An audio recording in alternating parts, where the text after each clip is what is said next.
Assalamualaikum and hello everyone. Welcome back to my channel and to a brand new vlog. उम्मीद है आप सब इंशाल्लाह खैरियत से होंगे। मैं भी अल्लाह का शुक्र है बिल्कुल ठीक हूँ।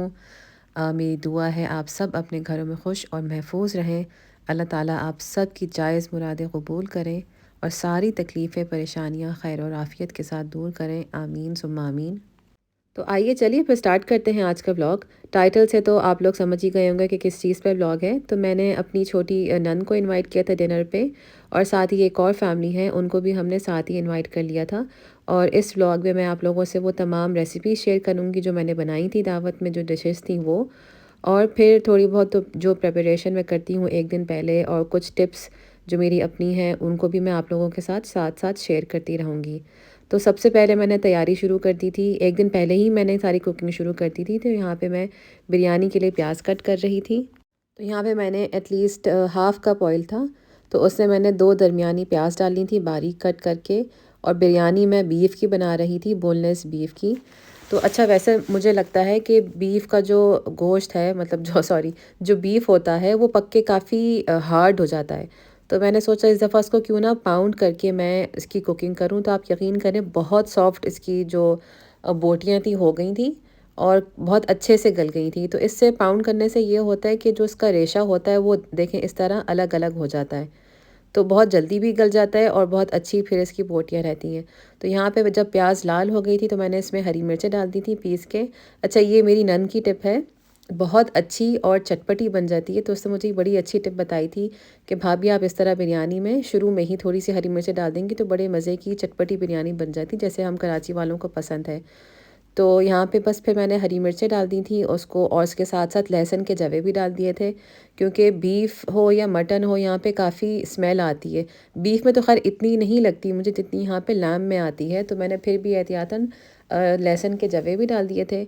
और साथ साथ जो है लहसुन अदरक का पेस्ट अच्छा खासा भर के एटलीस्ट 3 से 4 टेबलस्पून डाल दिए थे। मीट यहाँ पे मैंने लिया था ऑलमोस्ट 700 ग्राम्स। तो बस इस तरह जब तेल ऊपर आने लगे तो फिर मैंने पैकेट का मसाला डाल दिया था। तो ये काफ़ी मज़े का मसाला है। जो कराची बीफ बिरयानी है ना, वैसे तो घर के मसालों की भी बहुत अच्छी बन जाती है, मगर जो आपको एक्चुअल अच्छा चटपटा टेस्ट चाहिए ना, तो आप लोग ये ज़रूर ट्राई करिएगा अगर आप लोगों ने अभी तक ट्राई नहीं किया है। तो बस ये सब करके मसाला डाल के मैंने इसको अच्छे से भून लिया था। और मसाला मैंने इसमें आधे से ज़्यादा पैकेट डाला था, पूरा पूरा पैकेट नहीं डाला था कि ज़्यादा मिर्चें भी ना हो जाए, क्योंकि हरी मिर्चें भी डाली थी। फिर गोश्त को एक और दफ़ा अच्छे से भूनने के बाद मैंने इसके अंदर इतना पानी डाल दिया था कि सारा जो मीट है वो अच्छे से कवर अप हो जाए। और फिर उसको रख दिया था गलने के लिए, तकरीबन 1 से सवा घंटे तक के लिए गलने के लिए रख दिया था। और जब इस तरह बबल्स आने लगी तो मैंने इसको फिर कवर किया करके रख दिया था गलने के लिए, और लो मीडियम फ्लेम पे रख दिया था। अच्छा, आप लोग हर 20-25 मिनट बाद भी चेक कर सकते हैं कि मीट कितना गल गया। तो मुझे ऑलमोस्ट 1 घंटा लगा था मीट गलाने में। तो इस स्टेज पे मेरी जो ये बीफ है ऑलमोस्ट 90% गल चुका था। तो इस वक्त जाके मैंने 2 दरमियाने टमाटर डाल दिए थे इस तरह चॉप करके। तो वैसे तो रेसिपी में जो बॉक्स पे रेसिपी लिखी हुई उसमें टमाटर बिल्कुल भी नहीं थे, मगर क्योंकि थोड़ी जूसी और चटपटी अच्छी लगती है और इससे मसाला और अच्छा बन जाता है, तो मैंने फिर भी 2 दरमियाने टमाटर डाल दिए थे। और यहाँ पे साथ साथ मैं रसमलाई भी बना रही थी। इसके साथ बहुत ट्रेजेडी हुई थी। वैसे तो बहुत अच्छी बनाया करती थी एक वक्त में मैं, मतलब शादी से पहले। तो मैंने ये काफ़ी सालों बाद बनाई थी। तो शुरू में तो बड़ी सॉफ्ट सॉफ्ट बन रही थी, मैं बड़ा खुश थी कि चलो बहुत अच्छी बन गई। मगर इसका जो मैंने सेकंड बैच बनाया था ना, आप यकीन करें वो इतनी ज़्यादा सॉफ्ट हो गई थी कि वो जब निकाल के मैं डिश आउट कर रही थी सारी टूट रही थी। तो मुझे इतना दुख हुआ ना कि मैंने इतने शौक से इतनी मेहनत से बनाया और सारी मेहनत फिर मेरी ज़ाया गई।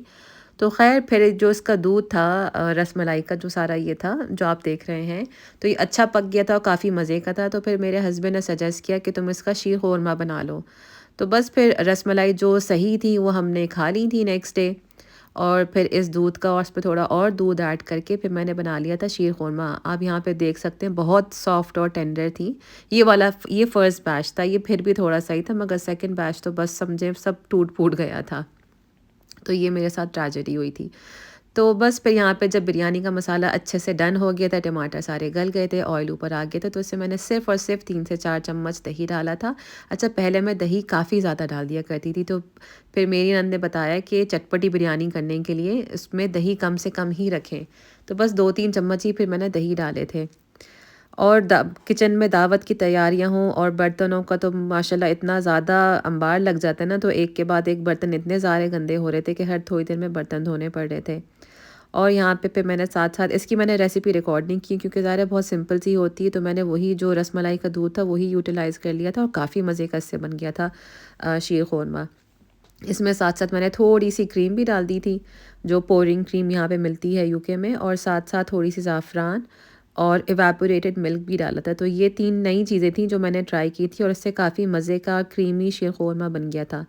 अच्छा, वैसे तो अक्सर घरों में ये थोड़ा गरम भी सर्व किया जाता है, मगर हम लोग इसको ठंडा ही सर्व करते हैं और थोड़ा थिक होता है। जैसे मेरे मैके में इसको गरम ही सर्व किया जाता है, मगर मुझे, मेरे हस्बैंड को, मेरी पूरी फैमिली को, मेरे इन-लॉज़ को, हम सबको ठंडा ही पसंद है, तो फिर मैंने ठंडा ही बनाया था। तो फिर बिरयानी की तैयारी करके, मीठे की तैयारी करके फिर मैंने तैयारी कर ली थी सालन की। मैंने बनाई थी क्रीमी ग्रीन चिकन कढ़ाई। तो उसका मसाला यहाँ पे मैं रेडी कर रही थी। इसके लिए मैंने लिया था 1 बंच धनिया, 1 बंच पुदीना, 8 से 10 हरी मिर्चें और लहसुन अदरक लिया था साथ-साथ, और एक बड़ी प्याज बल्कि चॉप कर ली थी। काली मिर्च, उसको फ्रेशली आप इसको पीस लेना, और काला ज़ीरा लिया था तकरीबन 1 टेबलस्पून भर के। आप चाहें तो नॉर्मल ज़ीरा भी ले सकते हैं, मगर मैंने यहाँ पे काला ज़ीरा लिया था साबुत। उसके बाद आपको चाहिए होगा ऑलमोस्ट हाफ़ कप के बराबर दही, और ये सारे जो इंग्रेडिएंट्स हैं, जो हरा मसाला है, इनको सब मैं ब्लेंडर में ही पीस लूँगी। हरी मिर्चें, धनिया और पुदीना तो पहले से प्रिपेयर करके रख लेंगे, तो जब चिकन पक रही होगी तो बस फिर झटपट बस डालना ही होगा सारा मिक्सचर। तो सबसे पहले मैंने ऑलमोस्ट हाफ़ कप ऑयल में जो चॉप की हुई प्याज थी वो डाल दी। उसको मतलब इस तरह सा गोल्डन ब्राउन कर लें, और साथ ही जो ज़ीरा था, काला ज़ीरा, वो आप डाल दें। और जब हल्की हल्की खुशबू आने लगी ज़ीरे की, तो फिर आप डाल दें चिकन मैंने ऑलमोस्ट 800 टू 900 ग्राम्स चिकन ली थी।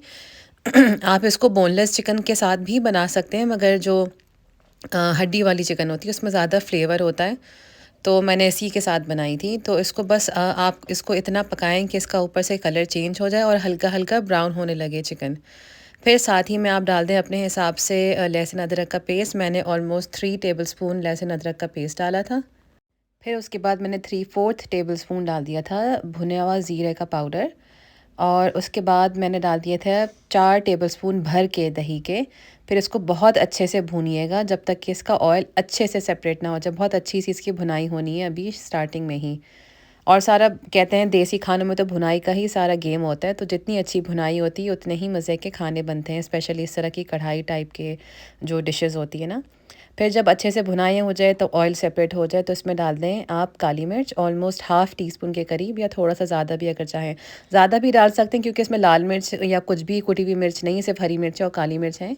तो आप अपने हिसाब से, अपने टेस्ट बड्स के हिसाब से आप हरी मिर्चें और काली मिर्च कम ज़्यादा कर सकते हैं। फिर जब काली मिर्च डाल दी, तो जो हमने मिक्सचर बनाया था ग्रीन मसाला, जो हरी मिर्चों और धनिया पुदीने से बनाया था सारा मिक्सचर, वो इसमें डाल दिया था। और जब इस तरह बबल्स आने लगें, तो इसको ढक दीजिएगा और हल्की आंच पे ऑलमोस्ट 20 से 25 मिनट तक पका लें, जब तक कि चिकन अच्छे से गल ना जाए। फिर जब चिकन गल जाए इस तरह से और ऑयल हल्का हल्का सेपरेट होना स्टार्ट हो जाए, तो आप डाल दें 1/4 टीस्पून या हाफ़ टी स्पून के बराबर गरम मसाला। ना भी डालें तो फिर भी चलेगा, कोई मसला नहीं है। फिर जब चिकन बिल्कुल डन हो जाए, सालन आपका अच्छे से डन हो जाए, ऑयल ऊपर आ जाए पूरा, तो इसमें आप डाल दें क्रीम। अच्छा, ये जो क्रीम वाला प्रोसीजर है, आप ये बिल्कुल डिश आउट करने से पहले भी डाल सकते हैं, मगर मुझे पता है मैं एंड टाइम पे बिल्कुल घबरा रही होती हूँ, तो मैंने क्रीम भी एक दिन पहले ही डाल दी थी। और फिर साथ ही में मैंने डाल दी थी कसूरी मेथी। बिल्कुल जब डन करनी हो डिश, सिर्फ तभी डालिएगा ताकि इसकी खुशबू अच्छी सी आए। कसूरी मेथी भी ऑलमोस्ट 1 टीस्पून के बराबर ही डालिएगा। और जो ये बिरयानी मसाला था, मैंने इसको पका तो दिया था, तो फिर मैंने इसमें जो हरा धनिया पुदीना डालना होता है बिरयानी में, और हरी मिर्चें, वो भी मैंने साथ साथ डाल दी थी। 3 डिशेस डन करने के बाद मैंने तैयारी स्टार्ट कर दी थी चिकन पराठा रोल की, या चिकन गार्लिक मेयो रोल जिसे कहते हैं, जो पाकिस्तान में मिला करता है और बहुत ही फेमस स्ट्रीट फूड है। तो उसके लिए मैंने ले ली थी ऑलमोस्ट 1 केजी के बराबर बोनलेस चिकन, इस तरह क्यूब्स में कट करवा ली थी। फिर मैंने डाला था 3 टेबलस्पून शान का सीख कबाब मसाला और 3 टेबलस्पून बिहारी कबाब मसाला। वैसे तो मैं सिर्फ़ और सिर्फ जो बनाती हूँ तो सिर्फ सीख कबाब मसाला डालती हूँ, मगर मैंने इस दिन बीफ बिहारी कबाब भी मसाला डाल दिया था, सॉरी बिहारी कबाब मसाला। और फिर साथ ही साथ मैंने डाल दिया था 2-2.5 टेबल स्पून दही के। चाहे तो आप इसको स्किप भी कर दें, अगर आपको ज़्यादा चटपटे चाहिए, आपको चिकन अगर आपको चटपटी चाहिए तो आप उसमें दही भी स्किप कर सकते हैं।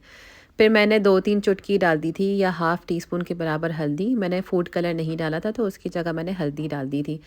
फिर इसको मैंने अच्छे से इस तरह मिक्स कर दिया और 1 टेबलस्पून के करीब हरा धनिया चॉप करके डाल दिया था। सॉरी, बैकग्राउंड की आवाज़ों को इग्नोर करिएगा, मेरा बेटा साथ-साथ ही मेरे रहता है। और फिर इस तरह जब चिकन अच्छे से मिक्स हो गई, सारी मैरिनेशन अच्छे से मिक्स कर दी, तो इसको आप दे दें कोयले का धुआँ। अच्छा, ये मैरिनेशन के काम एक दिन पहले होते ना तो बहुत आसानी हो जाती है और फिर मैरिनेशन भी बहुत अच्छी हो जाती है, अच्छे से सारा जो मसाला होता है वो अंदर एब्जॉर्ब हो जाता है। तो यहाँ मैं तैयारी कर रही हूँ फ्राइड बोनलेस फ़िश की तैयारी। तो उसका मसाला पहले मैं प्रिपेयर कर रही हूँ। मैंने लिया है 1 टीस्पून के बराबर लाल मिर्च पाउडर, 1 टीस्पून के बराबर हल्दी पाउडर और 2 टेबलस्पून के बराबर भुना कुटा ज़ीरा, मैं ये पीस के रखती हूँ।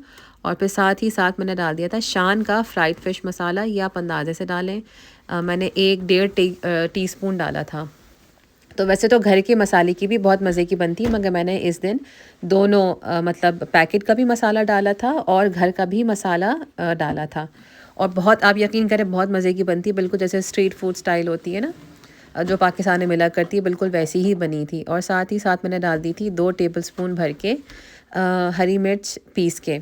आप ले लें तकरीबन 4-5 हरी मिर्चें, तो उसको इस तरह पीस के डालिएगा तो बड़े मज़े की चटपटी फ़िश बनती है। और फिर उसके बाद, हाँ, अगर आप चाहें तो इमली का पल्प भी डाल सकते हैं, मगर मैंने इमली का पल्प नहीं डाला था।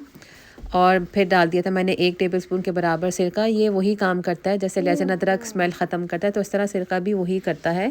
फ़िश में जो स्मेल होती है अजीब सी, वो सब ख़त्म हो जाती है। इमली का पल्प डाल लें या लेमन जूस डाल लें, दोनों ही बहुत मज़े के लगते हैं फ़िश में। वैसे तो फ़िश पे ऊपर से हम लोग चाट मसाला और लेमन भी डालते हैं, तो चाहें तो डाल लें या तो फिर स्किप कर दें। तो यहाँ पे जो है सारी मैरिनेशन उसकी फ़िश की तैयार हो गई है। और थोड़ा सा ताकि मसाला अच्छे से उसके ऊपर कवर अप हो जाए, तो मैं कभी कभार ऑयल भी डाल देती हूँ। फिर उसके बाद यहाँ पे मैं डाल रही हूँ 1 डेढ़ टेबलस्पून भर के, अंदाज़े से, मैंने इसमें कुछ मेजर नहीं किया था, बेसन। बेसन से ये होता है कि बहुत मज़े की कुरकुरी बनती है। इसको भी ये भी ऑप्शनल है, आप चाहें तो डालें, चाहें तो नहीं डालें। और फिर मैंने फाइनली डाल दिया था ऑयल, थोड़ा सा नमक अपने अंदाज़े से, क्योंकि पैकेट में भी होता है नमक। और फिर साथ ही में अजवाइन, अजवाइन आप डाल दीजिएगा हाफ़ टी स्पून के करीब, या थोड़ी सी ज़्यादा भी डाल सकते हैं, क्योंकि इससे बड़े मज़े का फ़िश का फ्लेवर आता है। तो अजवाइन भी ज़रूर डालिएगा।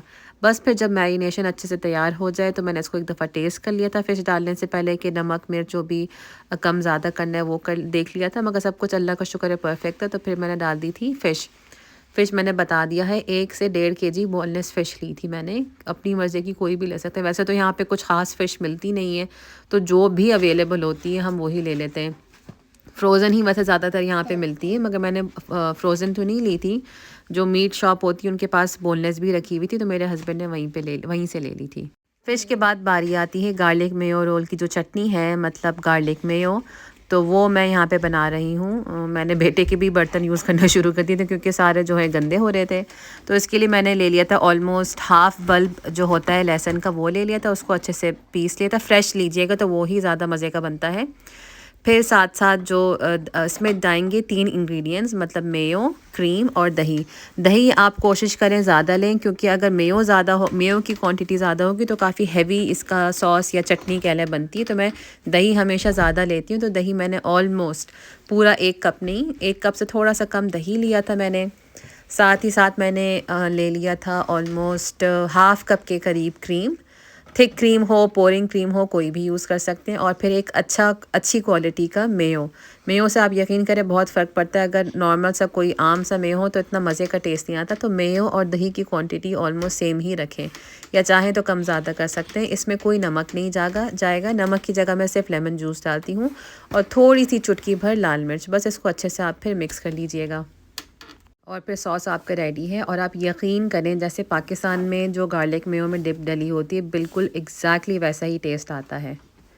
सारी तैयारियां करते करते काफ़ी रात हो गई थी, ऑलमोस्ट 10 बज गए थे, मगर मैंने सोचा कि नेक्स्ट डे की भाग दौड़ से बेहतर है कि मैं एक दिन पहले ही सफाई कर लूँ। तो मैंने सारी जो डस्टिंग, वैक्यूम करना, मॉप करना, मैंने सब एक दिन पहले रात को ही कर लिया था। तो नेक्स्ट डे बस थोड़ा बहुत अगर बच्चों ने गंदा कर दिया था तो वही क्लियर अप करना होता है। तो इस तरह मुझे काफ़ी आसानी रहती है कि आधी से ज़्यादा 70% मैं कुकिंग कर लूँ और सफाई कर लूँ। तो नेक्स्ट डे के लिए बस ये रह जाता है कि बर्तन सारे निकालने होते हैं, रायता, चटनी, सलाद वगैरह ही करना होता है। तो नेक्स्ट डे भी मैं जल्दी ही उठ गई थी, सब इस वक्त सो रहे थे। ऑलमोस्ट क्या बज रहा है, 11 बज रहे हैं। तो छुट्टियां तो सब सो ही रहे थे, तो मेरे लिए अच्छा हो गया था कि मैं आसानी से खामोशी में सारे जो पेंडिंग काम थे, रिमेनिंग काम थे, वो कंप्लीट कर लूँगी। तो डिशेस थोड़ी बहुत निकाल ली थी मैंने, और साथ साथ नाश्ता भी कर रही थी। अच्छा, मैं एक दिन पहले ये भी करती हूँ रात को कि जो सारे रिमेनिंग काम होते हैं मैं उनकी लिस्ट भी बना लेती हूँ। तो मुझे इस तरह थोड़ा आसानी हो जाती है काफ़ी हद तक कि मेरे पास क्या क्या काम है, क्या क्या नहीं। तो मैं फिर उनको वन बाय वन टिक करते रहती हूँ जो काम रह जाते हैं। तो जो मैंने चिकन मैरिनेट की थी पराठा रोल के लिए, तो मैंने उसको अच्छे से पका लिया था, थोड़े से ऑयल में, ज़्यादा ऑयल में नहीं। ऑलमोस्ट क्वार्टर कप ऑयल ले लें आप, तो वो भी इनफ है। आप चाहें तो इसको एयर फ्राई भी कर सकते हैं, बेक भी कर सकते हैं, मगर मैंने इसको नॉर्मल खुले पतीले में बनाया था। तो इसमें इसलिए मैंने बनाया था खुले बर्तन में क्योंकि आपको पता है चिकन काफ़ी पानी छोड़ती है और हमें ये खुश्क चाहिए क्योंकि पराठा रोल में जाना है। तो कोशिश करिएगा अच्छा खुला बर्तन हो। तो बस चिकन को चढ़ाने के बाद मैंने तैयारी स्टार्ट कर दी थी सलाद की। सलाद मैंने बिल्कुल सिंपल रखा था जैसे हम लोगों को पसंद होता है, हम देसियों को। सिंपल मूली ली थी, खीरा और गाजर। गाजर और मूली मुझे पाकिस्तानी अच्छी मिल जाती हैं यहाँ पे, तो मैंने वही ली थी। और सिंपली जैसे शादियों में और हम लोग दावतों में रखते हैं, मैंने बस सिंपल तरीके से इसको स्लाइस कर लिया था बारीक बारीक। आप चाहें तो कुछ डिफरेंट भी कर सकते हैं कि हल्का सा इसके ऊपर धनिया चॉप करके डाल दें और थोड़ा सा लेमन डाल दें, मगर हमें सिंपल ही पसंद है। तो मैंने बस इसको सिंपली इस तरह अच्छे से अरेंज कर लिया था और काफ़ी अच्छा लगता है इस तरह भी सिंपल रखा हुआ। कुछ लोग टमाटर भी पसंद करते हैं सलाद में, मगर हमारे घर में कोई खाता नहीं है फैमिली में। तो मैंने बस ये 3 चीज़ें रखी थी और देख रहे हैं आप कितना माशाल्लाह कलरफुल और अच्छा लग रहा है, अपीलिंग लग रहा है काफ़ी। तो ये भी डन हो गया था, चिकन भी डन हो गई थी। फिर आती है बारी रायते की। अच्छा, रायते के लिए मैं क्या करती हूँ, जो चटनी डलती है, जो ग्रीन रायता हम बनाते हैं, मैं इसका जो इसकी जो चटनी होती है मैं इसकी क्यूब्स बना लेती हूँ। तो क्यूब्स वही सिंपल धनिया, पुदीना, हरी मिर्च और लहसुन, ज़ीरा डाल के बना लेती हूँ। तो इस तरह काफ़ी आसानी रहती। तो इसमें सिंपली बस ये करना होता है कि क्यूब्स निकालिए अपने हिसाब से, उसको डीफ्रॉस्ट नहीं करती हूँ मैं, माइक्रोवेव में कर लेती हूँ उसको डीफ्रॉस्ट। फिर झटपट आपका रायता बन जाता है। और साथ साथ फिर मैंने चटनियाँ भी डिश आउट करनी स्टार्ट कर दी थी। हरी चटनी जो थी फ़िश के लिए थी, गार्लिक मेयो है, और एक छोड़ दिया था मैंने चाट मसाले के लिए, फ़िश पे डाल के खाने के लिए। और साथ साथ ज़ाहिर है जब काम कर रहे हो बच्चे बीच में ना आएँ, ऐसा कैसे हो सकता है। ख़ास तौर पे बेटा मेरा, ये आप यकीन करें, हर 10 से 15 मिनट बाद आके मुझे चेक कर रहा होता है कि मैं नीचे हूँ, मैं क्या कर रही हूँ, आके पूरी अपडेट लेते रहता है। तो बस फिर उसके बाद मैंने जो बाकी रिमेनिंग डिशेस थी, जिसमें सारी जो खाने निकालने थे, मैंने वो एक एक करके निकाले। एक दिन पहले भी मैं कर सकती थी, मगर अब ज़ाहिर है इतनी जगह नहीं होती है और फिर ये होता है कि सारे काम करने होते हैं। तो मुझे पता है कि गंदे तो हो ही जाने, कभी पकाते हुए कभी ऑयल की छींटें, सालन की छींटें चले जाएँ। तो बेहतर यही है कि दावत से कुछ 3-4 घंटे पहले निकाले जाएँ। यहाँ पे मैं निकाल रही हूँ कटलरी वग़ैरह, और साथ साथ मैं जो डिनर सेट लेके आई थी उसको मैंने अभी तक यूज़ नहीं किया था, तो मैंने इसको अच्छे से एक दफ़ा वॉश कर लिया था। अच्छा, एक और चीज़, अगर बिल फ़र्ज़ आप डाइनिंग टेबल पे ही सब कुछ सर्व कर रहे हैं, तो अगर आप पहले से ही डिसाइड कर लें कौन सी डिश कहाँ जानी है, क्या चीज़ कैसे रखनी है, आप यकीन करें आपको जो एंड टाइम पे जो एक बहुत वो मचती है ना, जल्दी हो रही होती है और बस घबराहट हो रही होती है कि सब कुछ अच्छे से हो जाए, ये बहुत अच्छे से हो जाता है अगर आप प्री प्लान कर लें कि कौन सी डिश कहाँ रखनी है, कैसे रखनी है। और यहाँ पे सारी चीज़ें मैंने रेडी कर ली थी। इवन जो गार्निशिंग की चीज़ें थी वो भी मैंने छोटे छोटे इस तरह बॉक्सेस में रख लिए थे कढ़ाई के लिए। और यहाँ पे वो भी तैयार है, पराठा रोल की चिकन तैयार है, आटा भी रेडी है, मसाला, सालन, इवन के जो चावल बिरयानी के थे वो भी मैंने निकाल के रख लिए थे। इस वक्त दोपहर ही हो रही थी। बस सारे ऑलमोस्ट मेरे सारे काम हो गए थे, बस पराठे बनाने थे। तो मैंने सोचा वो तो एंड में ही करने, तो बस जल्दी जल्दी मैं ऊपर आई और सबके कपड़े आयरन किए। हस्बैंड ने फिर जो टेबल थी वो ड्राइंग रूम में सेट कर दी थी। तो फिर जो मैंने सारी डिसाइड की थी डिशेस कैसे रखनी है, उसकी मैंने पिक्चर भी ले ली थी ताकि मेरे जहन में बैठ जाए। तो ये जो रोटी के जो बास्केट है और ट्रे वगैरह मैंने रख दी थी, प्लेट्स भी रख दी थी पहले से ही, ताकि कोई मसला ना हो एंड टाइम पे। मेहमानों के आने में ऑलमोस्ट बस 45 मिनट्स थे। मैंने सबको बोल दिया था कि आने से पहले प्लीज़ मुझे निकलने से पहले मुझे बता दीजिएगा, तो मैंने उस हिसाब से फिर तैयारी स्टार्ट कर दी थी। बिरयानी भी मैंने डन कर दी थी, उसको अवन में मैं रख देती हूँ और यहाँ पे मज़ेदार से पराठे तैयार हैं। अच्छा, अगर आप अवन को प्री हीट कर लें ना, और सारी चीज़ें जैसे पराठा रोल है और बिरयानी, बिरयानी भी मैंने अवन में रख दी थी, प्री हीटेड अवन में बंद कर दिया था फिर अवन, और फिर रख दी थी। तो आप यकीन करें आपको दोबारा से खाना रीहीट करने की ज़रूरत नहीं होती है। और इसी तरह मैंने पराठा रोल जो बनाए थे सारे 1 बाय 1 करके मैंने अवन में ही डालते जा रही थी। तो इससे जो रीहीट करना होता है खाना, वो बहुत इसका टाइम बच जाता है। और ये रही फाइनल टेबल की लुक। माशाल्लाह माशाल्लाह सारी चीज़ें बहुत मज़े की बनी थी, सब कुछ बहुत बेहतरीन बना था। और फ़िश मैंने फिर बिल्कुल एंड टाइम पे कर ली थी फ्राई, जब सब मेहमान आ गए थे। और सब चीज़ें माशाल्लाह काफ़ी अच्छी बनी थी। और ये मेन्यू बिल्कुल परफेक्ट है। कितने हम बड़े अफराद थे, 6 से 7 लोग थे, तो उसके लिए ये मेन्यू बिल्कुल सही था। ये रही ग्रीन मसाला कढ़ाई या क्रीमी ग्रीन कढ़ाई कह लें। पराठे रोल भी बहुत मज़े के थे और बिरयानी भी बहुत ज़बरदस्त थी। तो बस माशाल्लाह सब कुछ बहुत अच्छे से हो गया था। छोटे से लेके बड़े तक सब ने बहुत एंजॉय किया था खाना, सबको बहुत पसंद आया था और अच्छी रौनक लगी हुई थी। और खाने के आधे घंटे बाद बल्कि मैंने मीठा सर्व कर दिया था, क्योंकि फिर हम सब कुछ समेटने में और बर्तन धोने में लग गए थे। नन ने मेरी समझे सारे तकरीबन बर्तन धो दिए थे, तो समझें 90% काम तो मेरा वहीं पे ख़त्म हो गया था, जो बाद में समेटना होता है। तो अच्छा लग रहा था, बातें चल रही थी और इस तरह यूं ही वक्त गुजर गया। फिर एंड में हमने केक कट कर दिया था, जो मेहमान थे वो केक भी लेके आए थे। तो इस तरह बच्चे भी खुश हो जाते हैं और कुछ एंटरटेनिंग भी हो जाता है। तो बच्चे सबकी बर्थडे हमने कर दी थी और सब बच्चे बहुत खुश हो गए थे कि सबकी बर्थडे हो रही या उसकी बर्थडे है। तो अच्छा, यहाँ पे ये होता है कि अगर छोटी मोटी दावत हो ना यहाँ पे बाहर कंट्रीज़ में, तो बिल्कुल आप समझे ईद का ही माहौल लग रहा होता है। ऐसा लगता है कि बस ईद का दिन है। तो हमारे लिए भी कुछ ईद से कम नहीं था। सब माशाल्लाह बहुत खुश थे और छुट्टियां भी थी ना, तो कोई टेंशन नहीं थी कि हाँ जल्दी जाना है या नेक्स्ट डे स्कूल है। तो बहुत मज़ा आया था माशाल्लाह। तो चलिए फिर ये दावत व्लॉग यहीं पे एंड करते हैं। मुझे उम्मीद है इंशाल्लाह आप लोगों को ये व्लॉग ज़रूर पसंद आएगा और काफ़ी हेल्पफुल भी रहेगा, क्योंकि इसमें काफ़ी अच्छी और मज़े मज़े की रेसिपीज़ हैं। अगर आप लोग ट्राई करेंगे तो प्लीज़ ज़रूर बताइएगा मुझे कमेंट्स में। और आप यकीन करिए इस तरह की जो रेसिपीज़ रिकॉर्ड करनी होती हैं या फिर दावत व्लॉग रिकॉर्ड करना काफ़ी मुश्किल होता है। तो प्लीज़ अगर आप लोगों को पसंद आए तो लाइक करना और शेयर करना बिल्कुल भी नहीं भूलिएगा। नेक्स्ट व्लॉग तक के लिए टेक केयर एंड अल्लाह हाफिज़।